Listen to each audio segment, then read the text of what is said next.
রাজবাড়ীতে অসহায় ও দুস্থদের মাঝে খাদ্য বিতরণ করা হয়েছে। শুক্রবার দুপুরে রাজবাড়ীর প্রেস ক্লাবের সামনে সড়কে খাদ্য বিতরণ করেন আইডিয়াল ফাউন্ডেশন নামের একটি স্বেচ্ছাসেবী সংগঠন। খাদ্য বিতরণ কর্মসূচিতে জেলা ছাত্রলীগের সাবেক সহসভাপতি মোহাম্মদ আব্দুস সবুরের সভাপতিত্বে প্রধান অতিথি হিসেবে বক্তৃতা করেন রাজবাড়ী সদর উপজেলা পরিষদের ভাইস চেয়ারম্যান মোহাম্মদ নাহিদুল আলম রাজু। বিশেষ অতিথি হিসেবে বক্তৃতা করেন বাংলাদেশ আইডিয়াল ফাউন্ডেশনের চেয়ারম্যান মোহাম্মদ ইসহাক শেখ।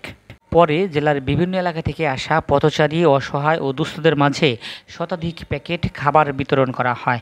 এ সময় প্রধান অতিথির বক্তৃতায় রাজবাড়ী সদর উপজেলা পরিষদের ভাইস চেয়ারম্যান মোহাম্মদ নাহিদুল আলম রাজু বলেন, আমি শুনেছি করোনা মহামারী, ঈদ সহ বিভিন্ন সময়ে আইডিয়াল ফাউন্ডেশন স্বেচ্ছায় মানুষের পাশে দাঁড়িয়েছে।